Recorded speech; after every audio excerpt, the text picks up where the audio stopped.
សួស្តីបងប្អូនទាំងគ្នាបាទអញ្ចឹងនេះគឺជាទីតាំងបង្ហាញការតធំបាទនៅក្នុង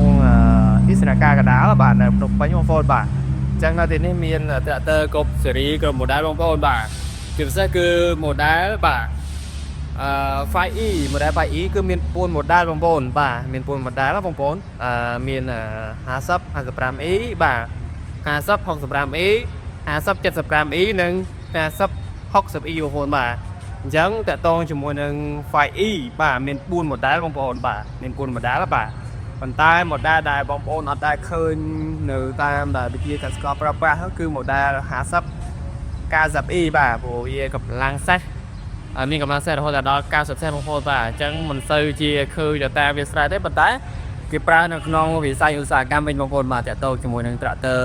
John Deere model 50 90E នេះបងប្អូនបាទអញ្ចឹងចំពោះ tractor John Deere បាទដែលនាំចូលដល់ក្រុមហ៊ុន OMA នេះគឺបាទមានកម្លាំងសេះដែលយើងនាំចូលបាទមានកម្លាំងសេះចាប់ពី28សេះ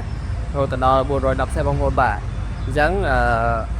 នេះគឺជាទិដ្ឋភាពជាក់ស្ដែងនៅក្នុង showroom បាទនៅទីស្នាក់ការកណ្ដាលនៅភ្នំពេញតែម្ដងបងប្អូនបាទអញ្ចឹងអានេះ tractor John Deere បាទកម្លាំង195សេះបងប្អូនបាទអញ្ចឹងវាមានស៊េរី model របស់វាបងប្អូនអានេះគេហៅថា 6M បងប្អូនអញ្ចឹងលេខ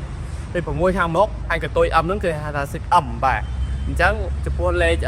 3ខ្ទង់ខាងក្រោយចេះគេបញ្ជាក់ពីកម្លាំងសេះបងប្អូន195សេះបងប្អូនបាទយើងមាន2គ្រឿងបងប្អូនបាទនេះមួយគ្រឿងទៀត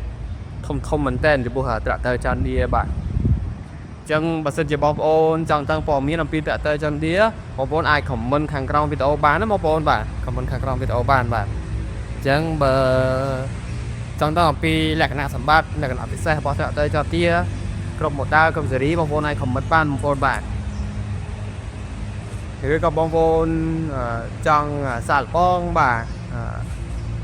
គឺនៅក្រុមហ៊ុន OMA គឺគេមាន tractor demo សម្រាប់ឲ្យបងប្អូនសាកល្បងបានណាបាទតែបើសិនជាបងប្អូនចង់សាកកម្លាំងសេះរបស់ tractor John Deere អាចមកសាកបានបងប្អូនបាទអរគុណច្រើនបងប្អូនបាទ